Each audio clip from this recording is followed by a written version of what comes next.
Hey everybody, welcome to Always Bored, Never Boring, and my latest video in the Stick to the Script series. This review originally appeared in a written form on my blog, but I've brought it up to date and tweaked it for this video. If you enjoy it, please consider liking and subscribing at the end. While there are exceptions, I tend to quickly lose interest in games that confuse clutter with depth, or which mistake having lots going on with offering meaningful decisions. I'm talking about those games where fiddling around with tokens and exceptions to the rule gets in the way of actually playing and having fun, where your immersion in the world is constantly impeded by ugly rules intrusions that jab you in the ribs and say, "It's only a game." Huge games with hundreds of cards and dozens of counters and handfuls of miniatures and a 32-page rules book have started to feel like a chore. They often take a long time to set up, they take an age to teach, playing the game could take all evening, and at the end of it all, you are left to wonder if all of the bookkeeping and rules referencing really added up to an enjoyable experience. Did you feel like a bloodthirsty barbarian, or did you feel like the bloodthirsty barbarian's overworked accountant? And worst of all, those games are often a lie. They create a sense of depth, scale, and immersion that isn't really there. They disguise minor or possibly non-existent variations in the rules with a bit of flavour text and a pretty piece of artwork, in the hope you won't notice it's all just smoke and mirrors. You know what I mean. You search the dungeon and you find a magic axe of happy choppiness, which allows you to roll 2 dice in combat and keep the highest. You search the next dungeon and find the magic sword of jolly stabbiness, which allows you to roll 1 dice in combat and gives you a reroll if you miss your target. And that's not to say that kind of game design is bad. We all want to lose ourselves in intricate worlds that feel like there is more going on beyond the boundaries of our gaming table. We want to explore a world that lives and breathes. But just like the best horror films keep their monsters in the shadows, knowing that anything a viewer can imagine is far more terrifying than what a director puts on screen, sometimes the best games only focus on the here and now and leave you to fill in the blanks for yourself. Fireteam Zero is one such game. It takes the concept of a thematic game and it flips it on its head. It doesn't start with a core game concept and then build up layers of exceptions and conditions to fashion a world to explore. It just takes the core game concepts, the muscular, sinewy bits that move together to create the gaming experience, and then it rips off all of that sinew, so all you've got left is the beating heart of the thing, the engine, the thrumming dark mass of ingenuity. And then it stabs that heart with a shot of adrenaline and asks you and up to 3 of your friends to hold on for the ride. That's Fireteam Zero. A bloody, pulpy, dirty, grungy, streamlined, muscular, powerful, brutal, relentless, unforgiving punch in the throat. This is a game that wants to hit you fast and hit you hard. It is one of the most direct and visceral gaming experiences I have ever been a part of. Even the flavour text is like a slap upside the head. Need an example? Here's an example. The first monster you meet in the game is a corrupted animal, a dead creature that has been mutated by exposure to a supernatural artifact so that it has developed new chitinous limbs and an insatiable bloodlust. It's the kind of thing H.P. Lovecraft would describe in vague terms, lest the very concept of the being's creation drive you insane. But Fireteam Zero has no intention of dancing around the point. Fireteam Zero cuts to the chase and calls the thing what it is, a pissed off grizzly bear sewn to a 10-foot tall crab. This is, of course, at least partly because the game is inspired by a series of novels. As a writer myself, that kind of control of the English language fills me with pure joy. In less than a dozen words, we know what we're dealing with. We know what the monsters are like, we know the tone of the game, we know the nature of the world we are going to explore, and we know the attitudes of the badass heroes saving the day. This simple elegance, combined with muscular directness, permeates every aspect of the game. In fact, this is probably the simplest miniatures game I have ever played, but simple is not the same as shallow. The game is a cooperative experience involving a small group of wartime heroes, you and your friends, dropping behind enemy lines to investigate potential supernatural activity and to eliminate alien threats controlled by a simple artificial intelligence. Over the course of 3 operations, each comprising 3 missions, the heroes discover foul monsters, learn dark secrets, and get chewed on. A lot. The core rules are simple and intuitive, revolving around a health and resource management system lifted directly from the superb and sadly out of production Gears of War board game. Each player has a hand of 5 cards that they usually get to replenish at the beginning of each game round, and those cards are everything. They represent what actions you have available, what weapons you can bring to bear, what tactics you can employ, what dirty tricks you can play, and how much damage you can take before going down.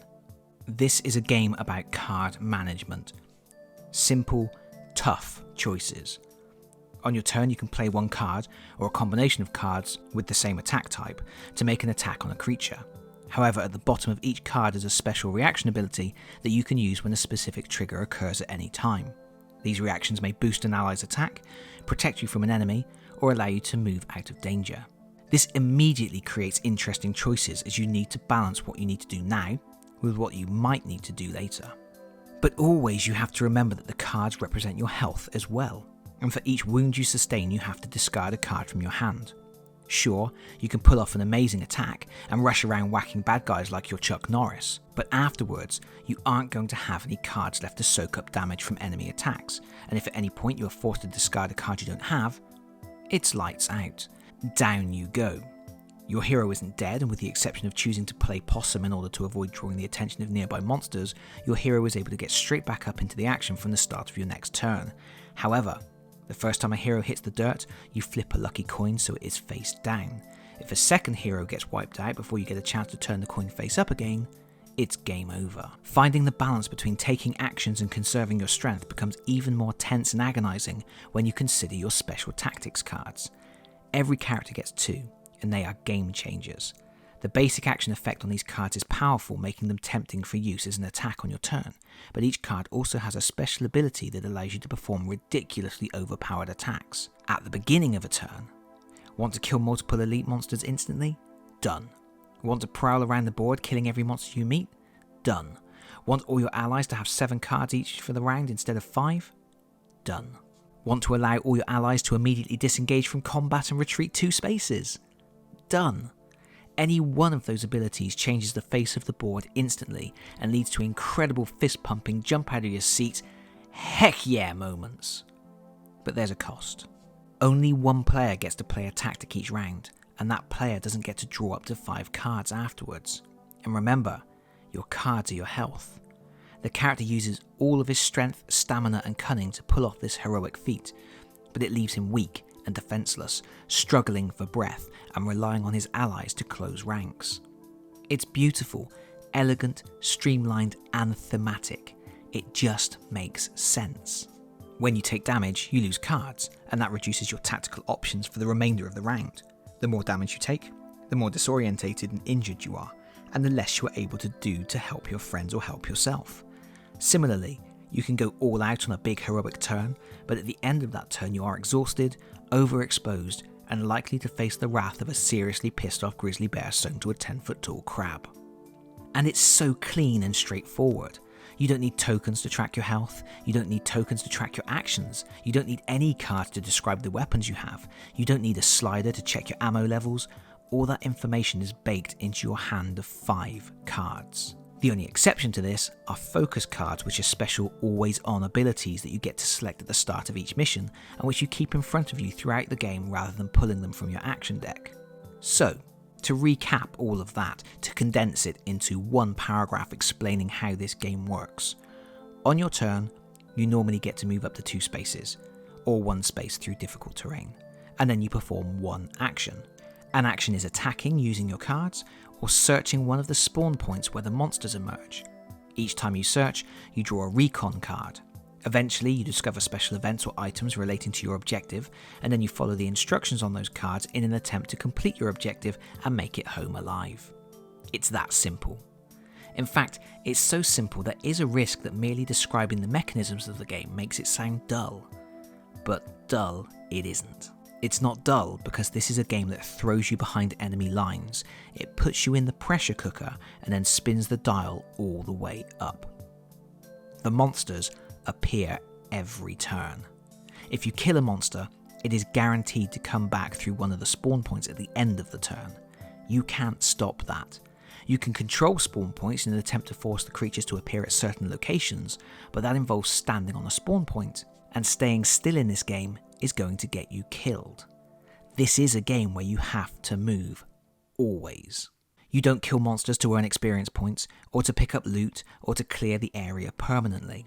You kill monsters because you have to clear the path to your next objective, and you know full well that the path is going to close like a noose almost immediately. You are genuinely, constantly in a state of peril, permanently one bad move away from a hideous death. And you have to be quick, because the longer you take, the more chances you have of making a mistake. And the monsters are evolving, mutating, learning. Every third turn you draw a new mutation from the twist deck and the monsters morph. Their tactics change, and that means your tactics change too.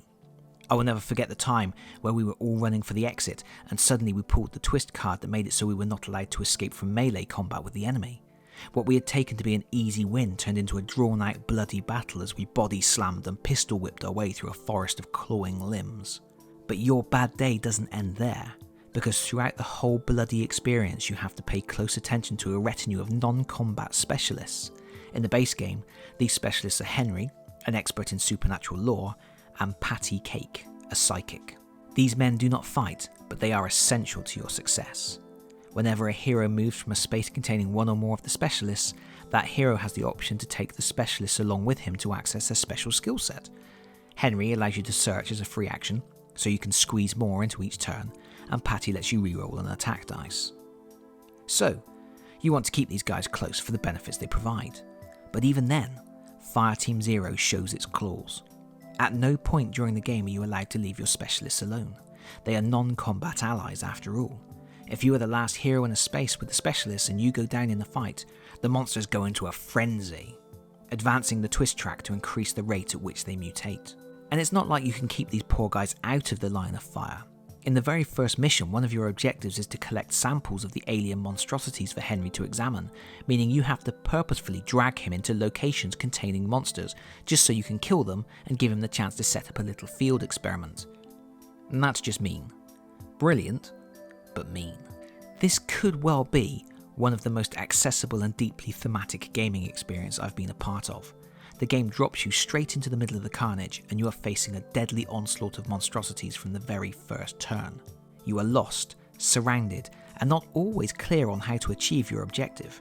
You really do feel like a soldier parachuting into enemy territory, and everything about it is so slick and clever it's hard to know where to start. I could probably talk all day about the stupidly, ridiculously, obviously simple ways in which the designers have forged this little wonder. Take the artificial intelligence that runs the monsters, for example. When the monsters activate, they always do the same thing. They run. Usually quite fast. They head directly for the closest hero, ignoring terrain. The only exception is if they are already in the space with a hero, in which case they proceed directly to chewing on that hero. After moving, you roll a special monster dice. 3 faces on the dice allow the monster to move in additional space, 2 faces activate a special ability unique to that monster, and 1 face is mercifully blank. After that, the monster attacks, if possible, using any special abilities available to it.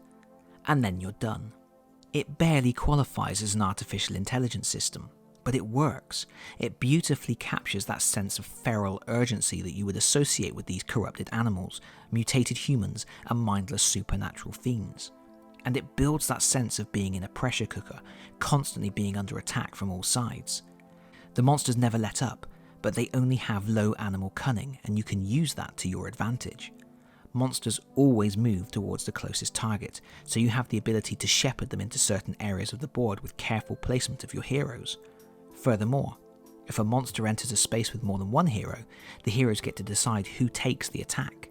This creates wonderful moments of heroism as someone jumps in front of a wounded comrade to shield them from a fatal blow. But nothing in this game is guaranteed, and that single dice roll on every monster activation has the ability to throw your plans into disarray.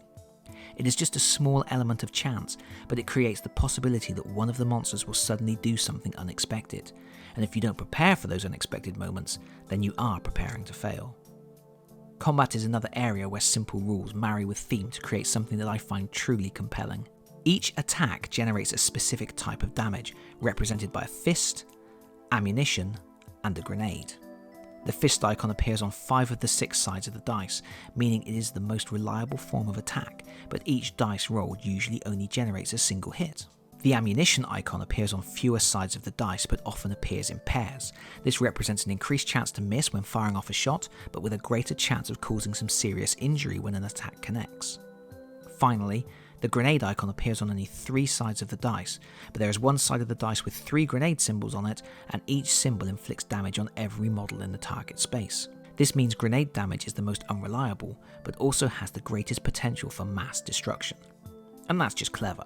However, the game is not without its faults. No game is. For a start, there are some pretty major holes in the rules book. Line of sight isn't fully explained. Hint, there is no line of sight, you just have to be in range. And range isn't properly explained. Hint, you have to trace range around walls. Oh, and walls are not explained at all. Hint, walls are always solid white lines you cannot walk through, but not all solid white lines are walls. Omitting any explanation of what the white lines on the board tiles are is pretty huge, and something I would have expected a blind test group to pick up on instantly. It's also worth remembering that this is a game all about teamwork and cooperation, and as such, I think it works best with more players. 3 is good, but 4 is probably better. It is possible to play the game solo, but if you do that, you have to control multiple characters, and with all of the card management and the fact that you can play cards in response to other cards being played, it's quite a lot to keep track of. You're also, of course, missing out on that table discussion, which is so important in a cooperative game. Furthermore, there are some minor misprints on the board, some of the wording on the cards could have been clearer, and there are a few more spelling mistakes than I would have liked. But there's nothing here that is going to ruin your enjoyment. There is nothing here that is going to ruin your stories. Want to hear some stories? Oh, I've got stories. Here's just one. It shows how thematic this game is, how easily it generates tension in memorable moments, and how punishing it can be. In one of our early games, Sarge, the leader of this motley crew, was protecting Cake and Henry. While searching for samples, they were swarmed by 3 corrupted animals. Donnie, the demolitions expert, suggested Sarge fall back to the safety of a nearby cabin, along with the specialists. Sarge wasn't happy about it, but they had to focus on the mission. As Sarge dragged the specialists into the cabin, Donnie gave the approaching monsters something to chew on, an explosive device that wiped out 3 corrupted animals in a single attack. Unfortunately, there was an attack from the north, and another creature scuttled through the window of the cabin. A round of bloody close combat ensued, with Sarge finally smashing the creature into red pulp with the butt of his shotgun. Realising they couldn't stay in the cabin, Sarge tried to make a break for it with the specialists. Here's what he could see. He would finish his turn out in the open, but the only 2 corrupted animals in range were 3 spaces away. Corrupted animals usually move 2 spaces. However, when rolling the special monster activation dice, there is a 50% chance of rolling an additional movement space. So Sarge gambled on both corrupted animals finishing in his space, so he would have to face 2 attacks. He had 4 cards in his hand, 2 of which were body slams that would allow him to discard a card to prevent an attack from a creature in his space. He would survive the round, and then draw up to his full hand of 5 cards at the beginning of the next turn, ready to return fire. The first corrupted animal pounced into action and scuttled 2 spaces. I rolled the special activation dice. It was the symbol to activate the corrupted animal's special ability, a ranged attack. Rather than moving an additional space, the creature opened its maw and a series of poisonous barbs lashed at Sarge. With no cards to defend against a ranged attack, I rolled 2 damage dice resulting in 4 hits. Sarge had to discard all 4 of his cards. He had survived the attack, but only just. In an explosion of movement and scurrying chitinous limbs, the second corrupted animal surged forwards 3 spaces. Sarge, covered in blood and with hardly enough strength to stand, turned to Henry and Cake with a look of resignation in his eyes. "I'm sorry," he said. I rolled the attack dice for the second corrupted animal. It began to feed. And what was I doing while Sarge was being unceremoniously pieced out among the corrupted animals? I was shuffling my deck of action cards, ready to try again.